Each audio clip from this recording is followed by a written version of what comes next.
பொழுது today is called as crucifixion day. Jesus 7 sayings.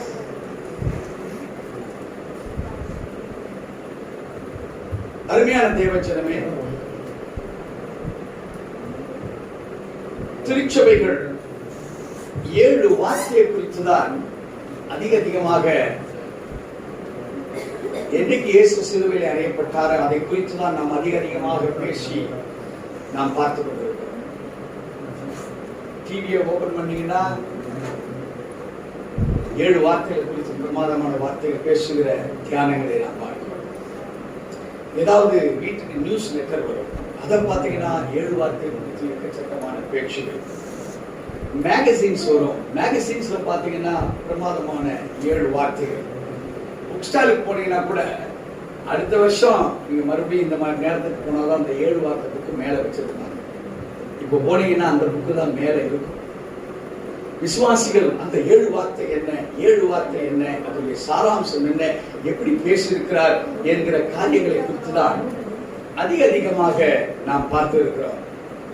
But we need to know one thing. 7 வார்த்தை சிலுவையில் பேசப்படுவதற்கு முன்பாக நடந்தது என்ன, அதுதான் முக்கியம். So whether the seed is very much important. With, எதற்காக அந்த வித்து?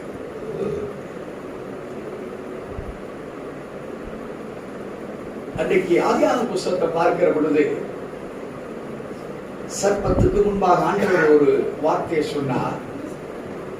தேவன் ஒரு வித்தை உண்டாக்குவார், அந்த வித்து பிசாசின் தலையை, அந்த வித்து தான் பைபிள். ஒருவேளை ஆண்டவர் அந்த வார்த்தையை சொல்லலைன்னு பைபிள் தேவையில்லை. கிரியேஷன் வரைக்கும் நமக்கு போகுது. எதையோ பல 1000 ஆண்டுகளுக்கு பின்பாக நடத்தப்பட போகிற காரியங்களை அந்த வித்துக்குள்ள வச்சிருக்க. வீட்டுக்குள்ள சில வீட்டுல மாடி தோட்டம் வச்சிருப்போம். கடையில பாக்குற தக்காளி, கடையில பாக்குற அவரைக்காய் விதைகளை நம்ம வாங்கிட்டு வந்துருப்போம். சின்ன தொட்டியில் தான் போடுறோம் அந்த வித்து. அதுல இருந்து பாத்தீங்கன்னா பெரிய செடியாக வளர்ந்து போட்ட விதை ஒன்றுதான். அந்த விதையிலிருந்து முளைச்சது கொடிகள், கிளைகள், அந்த கொடிகள் இருந்து வேற எக்ஸ்ட்ரா கொடிகள், அப்புறம் பாத்தீங்கன்னா பூக்கள், அதுக்கப்புறம் பாத்தீங்கன்னா பல கொடிகள்ல பல விதமான அந்த கனிகள் காய்க்கிறது நாம் பார்க்கிறோம். But it leads to only one root. ஒரே ஒரு வேருக்குள்ள போய் தான் அது உள்ளே அது தாவரிக்கிறது. இன்னைக்கு அருமையான தேவச்சனமே, why these 7 sayings on the cross? What are the premature ways? இதற்கு முன்பாக அதிகாரம் பெற்றிருக்கிற வழிகள் என்ன? அந்த அதிகாரத்தின் வழிகள் எதற்காக? It is called as the tradition as the way of the cross. It is called the tradition.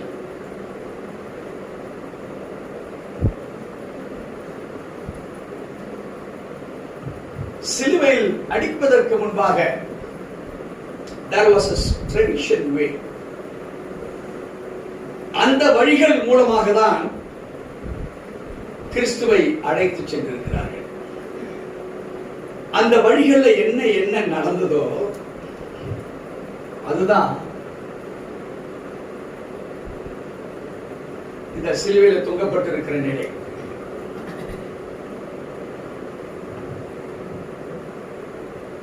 சிலுவையிலே நீங்க தியானிக்கிற தியானங்கள் இட் இஸ் 100% மோஸ்ட் இம்பார்ட்டன்ட், அவசியம்.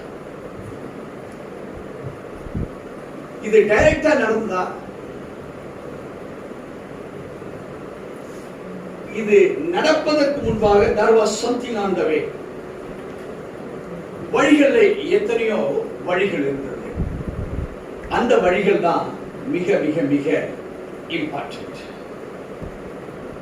This will be carried by the length days. Days என்று சொல்லக்கூடிய அந்த 40 நாட்களும் இந்த வழிகளை இஸ்ரேல் தேசத்திலே யூத கலாச்சாரத்திலே கிறிஸ்துவை ஏற்றுக்கொண்டவர்கள் இதை செய்வார்கள். யூதர்கள் இன்னும் கிறிஸ்து பிறப்பதை ஏற்றுக்கொள்ளல. பிறந்ததை எப்படி ஏற்றுக்கொண்டிருக்கிறாங்க? அவர் ஒரு தூதர், அவர் உலக ரட்சகர் அல்ல. அவர் ஒரு சராசரி ஒரு தச்சனுடைய குமாரன் என்றுதான் ஒரு கூட்டம் நினைத்துக் கொண்டிருக்கு. அந்த கூட்டம் இந்த ட்ரெடிஷனை ஃபாலோ பண்ணாங்க.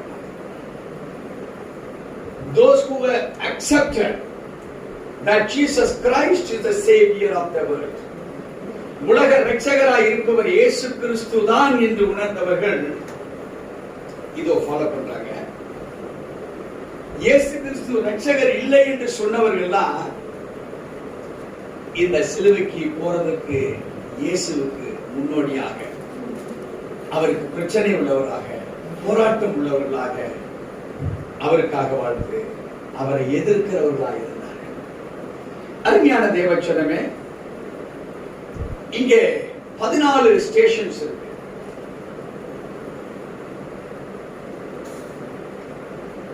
ஸ்டேஷன் என்ன? வண்டி வந்து நிக்கிற இடம். இந்த 14 விதமான ஸ்டேஷன்ஸ் நீங்க அறிந்து கொண்டாதான்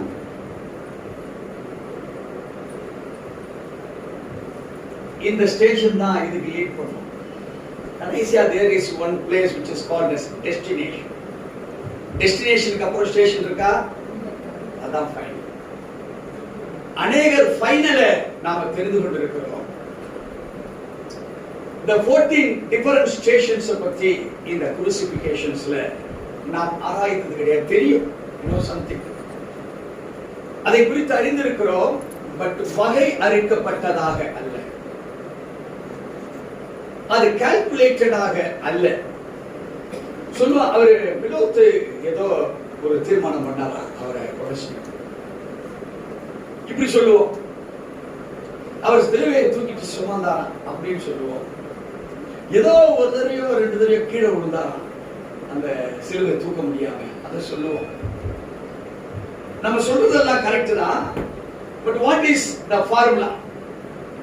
If it is a plus b the whole square, what is the formula?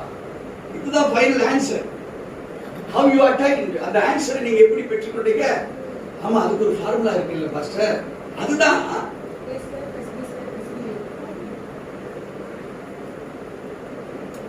இது அறிந்திருக்க வேண்டும்.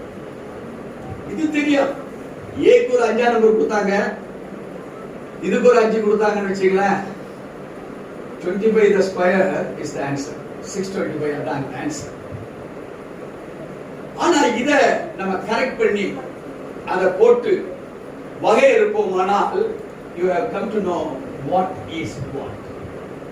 எது என்ன என்பதை நீங்கள் அறிந்திருக்கிறீர்கள். இவைகள் தான் குரூசிபிகேஷனுக்கு உண்டான அடிப்படை ஆதாரங்கள். இந்த ஆதாரம் தெரிந்திருந்ததா Christianity, கர்த்தத்துவம், not by religion. What is Christianity? அந்த கர்த்தத்துவம் என்பது நாம் புரிந்து கொண்டு அறிந்து கொண்டு உங்க வாழ்க்கையை வாழ முடியும். அநேக குடும்பங்கள் கணவனை பத்தியே சரியா தெரியாது மனைவி, அநேக குடும்பங்கள் மனைவியை குறித்து கணவனுக்கு சரியா தெரியாது. அநேக குடும்பங்கள் யாரெல்லாம் வந்து சொல்லுவாங்க, சார் நல்லா கூட சொல்லணும்னு நீங்க சொன்னா போச்சு, நான் சொல்றது சார். யாரு 4 வீடு தள்ளி இருக்கிறது, இல்ல 4 தெரு தள்ளி இருக்கிறது, என்னங்க சொல்லுங்க, பொண்ணை பத்தி தாங்க. புரிஞ்சிச்சா? புரிஞ்சிச்சா? ரொம்ப நாளா சொல்லணும்னு நினைக்கிறேன் சார். ஒரு புள்ள இப்ப என்ன ஆகுது, புலி கடிச்சிச்சு. சார் என்ன ஆச்சு? பையன் மோசமான பையன். இப்ப என்ன ஆயிடுச்சு, இன்னும் புலி ஸ்ட்ராங்கா கிடைச்சாச்சு. அடுத்து அவரை இவர் பேச உள்ள கேட்கிறாரு, எந்த பையன் சார்? ஏன்னா கன்ஃபார்ம் பண்ணிட்டாரு. என்ன கன்ஃபார்ம்? பொண்ணு ரூட்டு போட்டுருச்சு, மாறிடுச்சு. இவர் சொன்னாரு மோசமான பையன், வேற ஒண்ணும் சொல்ல, பொண்ணு சுத்திச்சுன்னு சொன்னாரா? ரொம்ப நாளா சொல்லணும் சார் உங்க பொண்ணை பத்தி. அப்ப இவருக்கு லைட்டா ஒருவேளை அசம்பாவிதம் எல்லாம் இருக்குமா? இவர் சொன்னாரு அந்த பையன் மோசமான பையன். கன்ஃபார்ம் பண்ணிட்டாரா? ஆயிடுச்சா கன்ஃபார்ம்? என்னாவது உள்ள ஐயா கேட்கிறார், யாருங்க அந்த பையன்? அருமையான தேவஜனமே, இந்த நம்முடைய வாழ்க்கை இந்த அறியாமை, which is called as ignorance.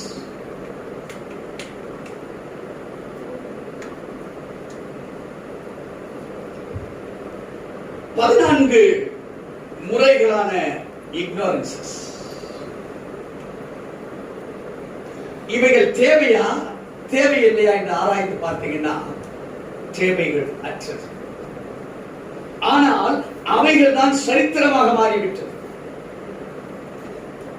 நல்லா புரியுதுங்களா? அவைகள் தேவையா தேவையா? இது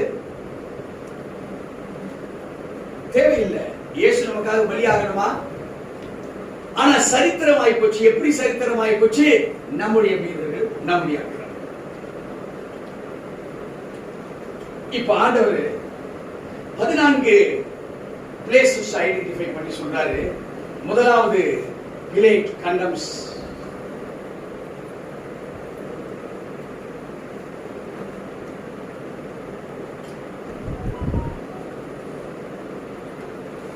முதலாவது ஒரு ஸ்டேஷன் தான். பிலாத்து என்ன செய்யறாரு? இயேசுவை சாவுக்கு சாதாரண சாவல்ல, இவரை எந்த அளவுக்கு ஒரு சிலுவை மரணத்துக்கு ஒப்பு கொடுக்கப்பட வேண்டும் என்பதை பல ஸ்டேஷன்ஸ் வாயிலாக நாம் கற்றுக்கொள்ள போகிறோம். இரண்டாவது ஸ்டேஷன் நமக்கு என்ன சொல்றது? Jesus takes up his cross.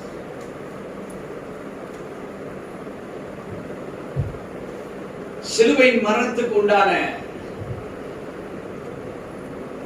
இந்த மரணத்துக்கு உண்டான இந்த கிராஸ எடுக்கப்பட வைத்தது. மூன்றாவதாக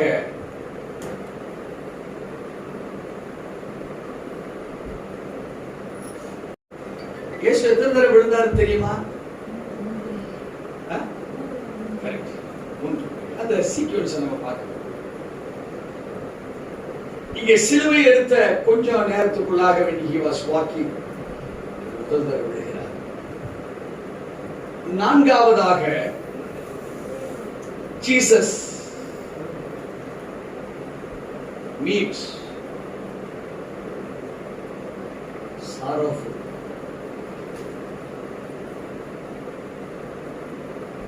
நான்காவது, அவர் முதல் தடவை விழுகிற பொழுது அது வரைக்கும் அவரு மரியாதை பார்க்கல. மெசேஜ் போகுது மரியாதைக்கு. சிலுவையில போறதுக்கு கூப்பிட்டாங்களா? என் மகனை சிலுவையிலே மரண தண்டனை அறிவிச்சிட்டாங்களா? ஓடிட்டாங்க.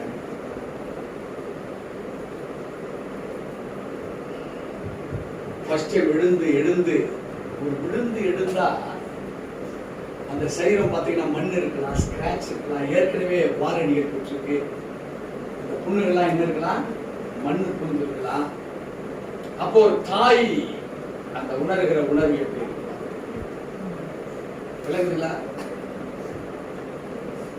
அவருக்கு போட்ட துணி ஒயிட் கிளாத் அவருக்கு மங்கினதே கிடையாது. இயேசு வேத சரித்திரம் சொல்லுது, he was having a very special dress. அந்த துணி அவ்வளவு மகிமையான துணி அவர் போட்டது. இதெல்லாம் ஒரு ஆர்டிபிஷியல். அவர் போட்டிருந்த துணி அவ்வளவு மகிமை. இப்ப அவருடைய சரீரத்தை பார்க்கிறாங்க. இது ஒரு ஸ்டேஷனாக மாறிடுது. The fifth station,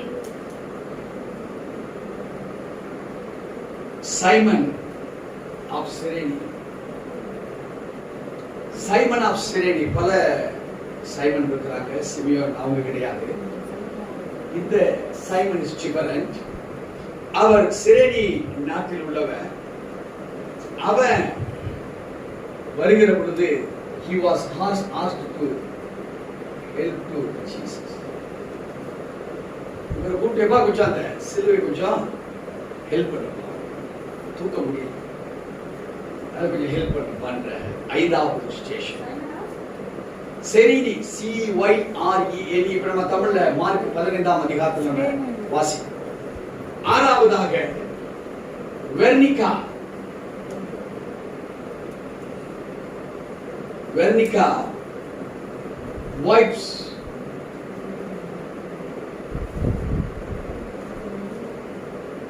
Jesus' face with her wipe. அவருடைய முகத்துல போட்டிருக்க வெர்னிகா என்கிற ஒரு சகோதரி கிறிஸ்துவை அந்த துணியை வச்சு துடைக்கிறார். 7வதாக he falls.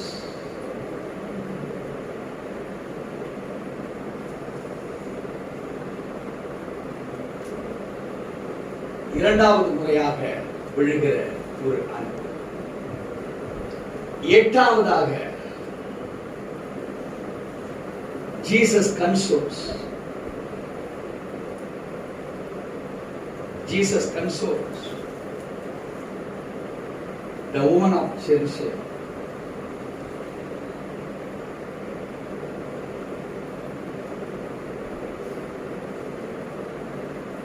ஒன்பதாவதாக he falls the third time.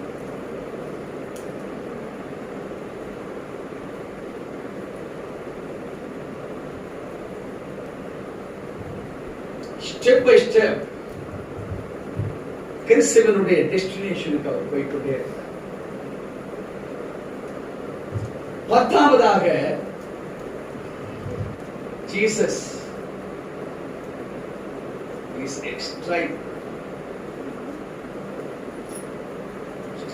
off his garments.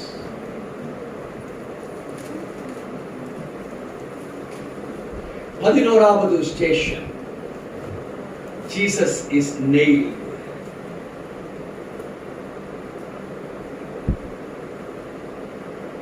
On the cross.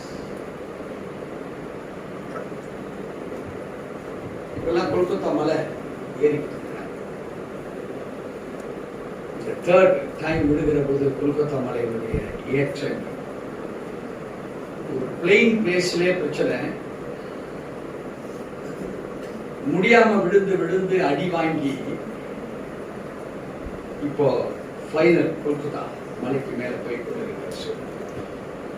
12வது it is called as Jesus Christ died on the cross.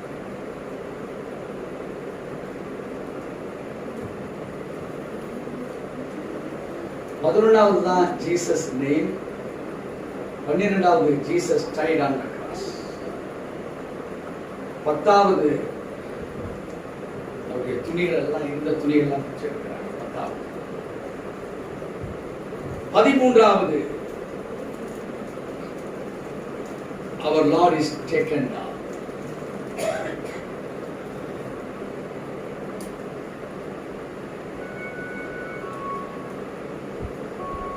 பதினான்காவதாக தான் Christ is laid in the tomb.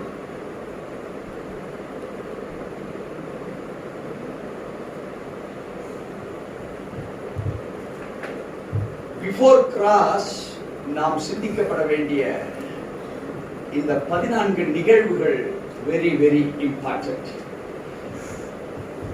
பிலேத்து இயேசுவை மரண தண்டனைக்கு ஒப்புக் கொடுப்பது, இயேசு கிறிஸ்து சிலுவை சுமக்க வைப்பது, இயேசு முதல் தரையாக விழுவது, இயேசு தன் தாயை வருத்தத்துடன் இருக்கிற அந்த தாயை சந்திப்பது, செரீனி ஊரானாகிய சீமோனை அங்கே இருக்கிற போர் சேவகர்கள் நீ தூக்குப்பா சிலுவைன்னு சொல்லுவது, வெர்னிகா என்கிற சகோதரி கிறிஸ்துடைய முகத்தையும் அவருடைய சரீரத்தையும் தன் முகத்தில் போடப்பட்டிருக்க துணியை கொண்டு துடைத்தெடுப்பது.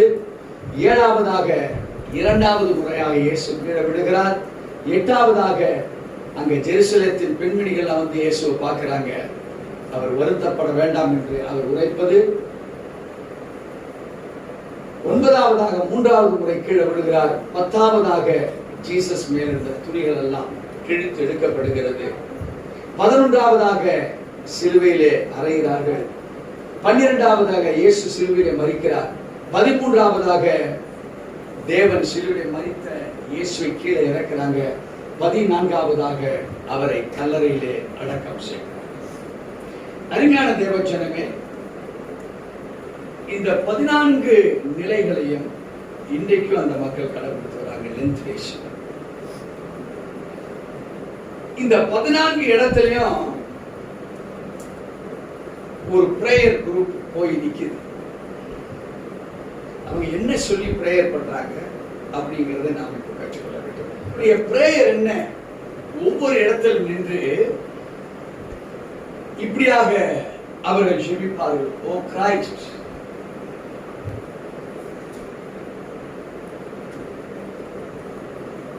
எங்கள் தேவனே என்று கூப்பிட்டு அவர்கள் சொல்லுவார்கள், we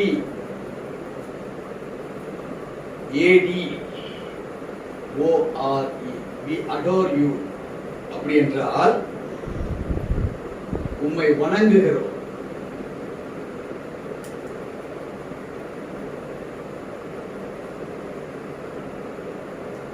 பதினான்கு இடங்கள்லயும்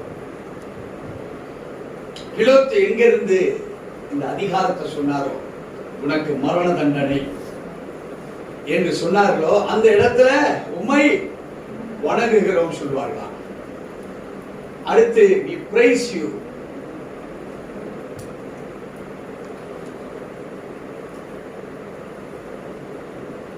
உம்மை புகழுகிறோம்.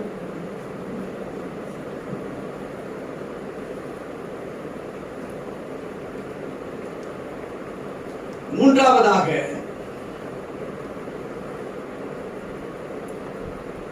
you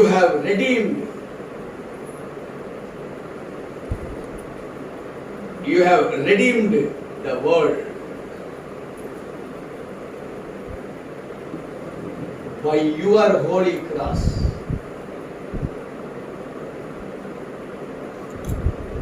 இதற்கு என்ன அர்த்தம்னா, எங்களை மீட்டீரே என்று சொல்லி, எங்கிருந்து? உலகத்தில் இருந்து.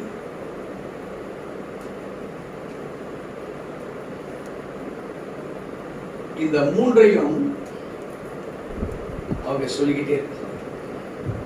ஒவ்வொரு இடத்தில் நின்று, ஆண்டவரே உங்களை நாங்க வணங்குகிறோம், உங்களை புகழுகிறோம், எங்களை உலகத்தில் இருந்து மீட்கிறேன் என்கிற இந்த வார்த்தையை 14 இடத்துல இந்த லென்த் டேஸ் முழுவதுமாக இந்த 3 வார்த்தை they will be happy to say it.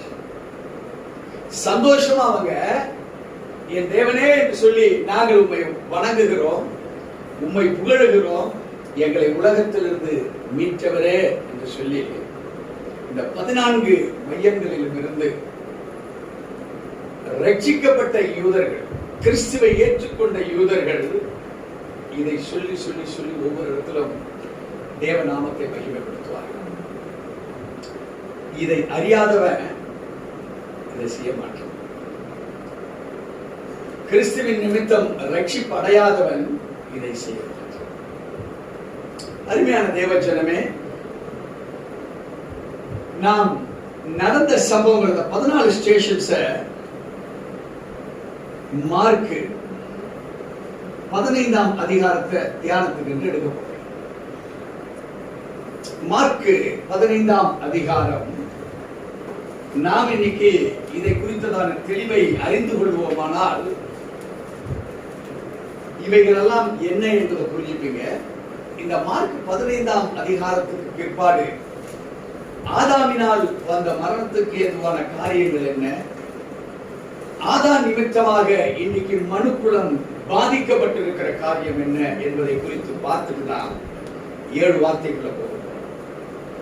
அருமையான தேவச்சனமே, recognize or summarize yourself the 14 stations. நாம் 14 விதமான எழுதப்பட்ட ஸ்டேஷன்ஸ். ஏன் அந்த ஸ்டேஷன்ஸ்னா, these people will hold their state. அவர்கள் அந்த இடத்துல நின்று இதை சொல்லி ஆண்டவரை துதிச்சுட்டு திரும்புவாங்க. இப்பொழுது வாசிக்க கேட்கும். நல்ல சத்தமா நீங்க பைபிள் வச்சிருக்கணும் அவசியம் இல்லை, நீங்க கேட்டாலும் நல்லதுதான். இல்ல கேட்கிற சத்தத்தை பைபிளை நீங்க அப்படியே மூவ் பண்ணிட்டு வந்தாலும் நல்லதுதான். பைபிள் இல்ல கவலைப்பட வேண்டாம். ஹியர் த வாய்ஸ், வார்த்தைகள் சத்தத்தை நீங்கள் கேளுங்கள், ஆண்டவர்களை ஆசீர்வதிப்பார். வாசிக்க கேட்போம். பொழுது விடிந்தவுடனே பிரதான ஆசாரியரும் மூப்பரும் தேவபாரகரும் ஆலோசனை சங்கத்தினரும் கூடி ஆலோசனை பண்ணி இயேசுவை கட்டி கொண்டு போய் பிலாத்தினிடத்தில் ஒப்பு கொடுத்தார்கள்.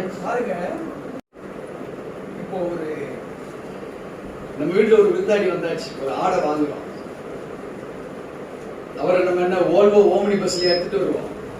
அந்த ஆடு அதை கட்டிட சாவு போராட்ட டிவி சீட்ல போடுறா, சைட்ல போட்டு அதையும் கட்டுறா, உங்க ஒரு பொருளை கட்டுற மாதிரி கட்டி கொண்டாடும். இல்ல ஃப்ரண்ட் காலி பேக் காலி இப்படி கட்டி நடுவில் முடிச்ச போட்டு டிவி சீட்ல ஃப்ரண்ட்ல போட்டுருவோம். இல்ல யாரையாவது பின்னாடி உட்கார வச்சு இந்த 2 கால் இந்த 2 கால் போட்டு ஆட்டை குடிச்சிட்டு.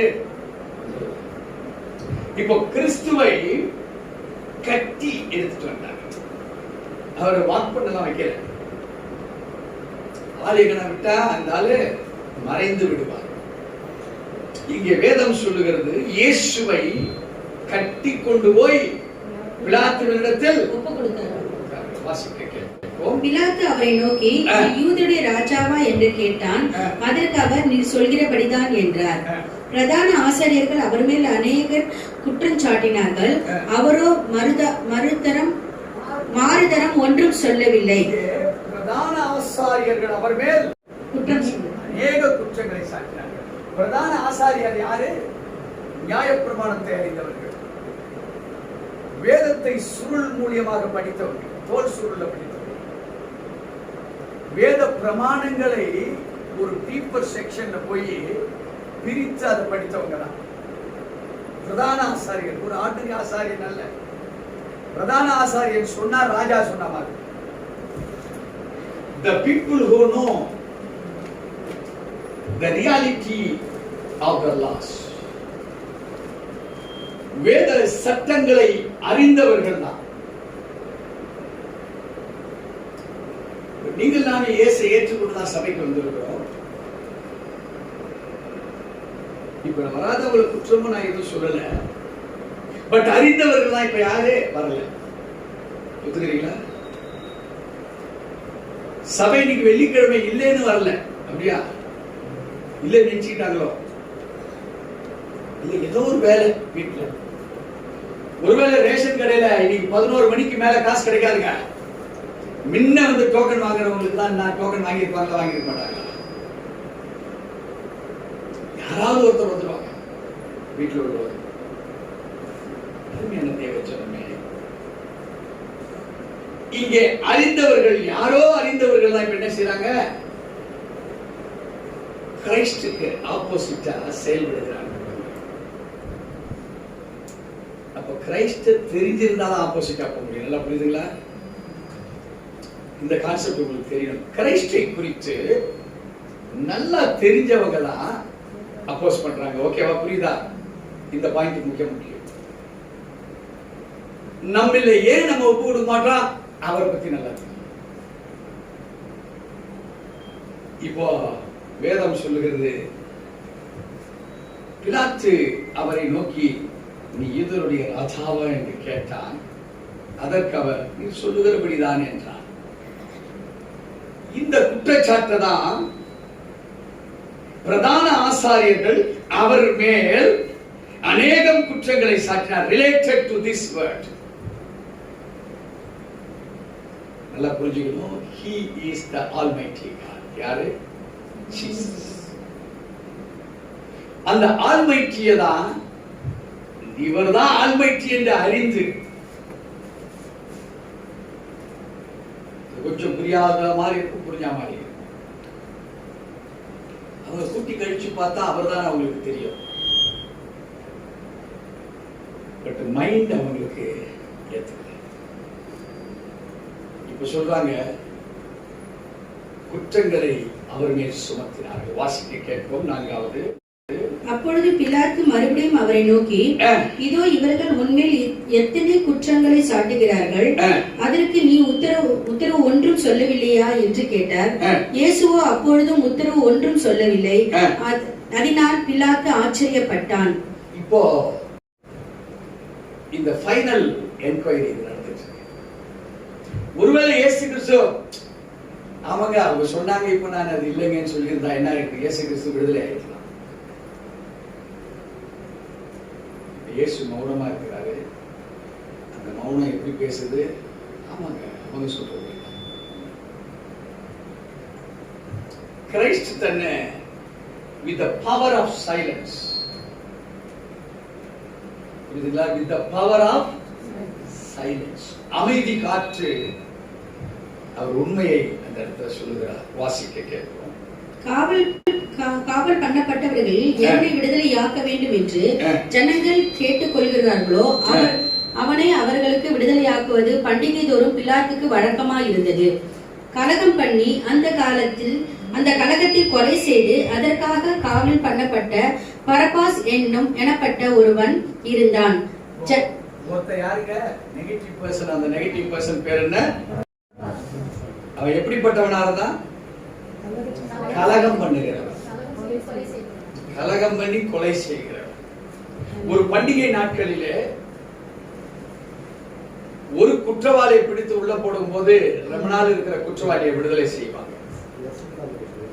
இப்போ ஜீசஸ்க்கு பதிலா யார கேட்கிறாங்க வெளியே? அவன் எப்படிப்பட்டவனா இருக்கான்? கலகம் பண்ணி கொலை செய்கிறவனை ஜனங்கள் கேட்கிறார்கள். இதை அவனை சித்தரிக்கிறாங்க அப்படின்னா, ஜீசஸ் இதை காட்டிலும் குற்றவாளி என்பதை நிரூபிக்க. புரியுதுங்களா? கலகம் பண்ணி கொலைதாங்க செய்தான். இதுக்கு மேல இவர் சொன்னது பெரிய குற்றம். வாசிக்க கேட்போம். ஜனங்கள் வழக்கத்தின்படியே தங்களுக்கு ஒருவனை விடுதலையாக்க வேண்டும் என்று சத்தமிட்டு கேட்டுக்கொள்ள தொடங்கினார்கள். பொறாமையினாலே பிரதான ஆசாரியர்கள் அவரை ஒப்பு கொடுத்தார்கள் என்று பிலாத்து அறிந்து, பிலாத்துக்கு என்ன தெரியுது? இது பொறாமையில நடந்திருக்க சம்பவம்.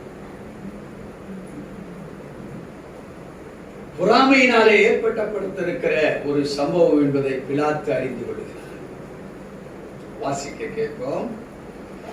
அவர்களை நோக்கி, நான் யூதருடைய ராஜாவை உங்களுக்கு விடுதலையாக்க வேண்டும் என்கிறீர்களா என்று கேட்டான். பரபாசை தங்களுக்கு விடுதலையாக்க வேண்டும் என்று ஜனங்கள் கேட்டுக்கொள்ளும்படி பிரதான ஆசிரியர்கள் அவர்களை ஏவி விட்டார்கள். நல்லா கவனிங்க. ஒன் நெகட்டிவ் சுப்பீரியர், ஒரு பிரதான ஆசாரியர் என்ன செய்யறார்?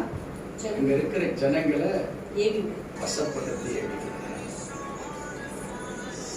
நம்ம படிக்கும் போதே இப்ப நம்மளையும் நாம் கொஞ்சம் உணர்ந்து கொள்ளும். If you are a righteous person, நீங்க ஒருவேளை நீதியை பின்பற்றுகிறவர்களா இருப்பீர்களானால் the same process உங்க வாழ்க்கையில நடக்கும். நீங்க வெற்றி பெற விரும்புவீர்களானால், கிறிஸ்துவோடு கூட நீங்க வெற்றி பெற விரும்புவீர்களானால் நீங்க தக்கப்படுவீர்கள். நீங்க எந்த இடத்துல கிறிஸ்த மகிமைப்படுத்த நீங்க விரும்புகிறீங்களோ, ஒரு பவர்ஃபுல் அப்போசிஷன், உங்களுக்கு விரோதமான ஒரு பவர்ஃபுல் குரூப் எழும். வாசிப்போம் தொடர்ந்து. இங்க என்ன சொல்லப்பட்டிருக்கு? பிலாத்து மறுபடியும் அவர்களை நோக்கி, அப்படியானால் யூதருடைய ராஜாவென்று நீங்கள் சொல்லுகிறவனை நான் என்ன செய்ய வேண்டும் என்று கேட்டான். பிலாத்து சொல்றாரு, இவர் நல்லவரா இருக்கிறாரு. இயேசு என்ன சொல்றாரு? இவர் நல்லவரா இருக்கிறாரு. ஆனா நீங்க சொல்லுகிற எப்படிப்பட்டவனா இருக்கிறான்? பரபாஸ் எப்படிப்பட்டவனா இருக்கிறான்? கலகம், கொலைகாரனா இருக்கிறான். இவர் ஒண்ணு சொன்ன மாதிரி தெரியலையே, அவர் யாரையும் கொலை பண்ண மாதிரி தெரியலையே. சொல்றாரு, அது மேல தப்பு இல்லை. ஆனா மக்கள் என்ன சொல்றாங்க? தூண்டி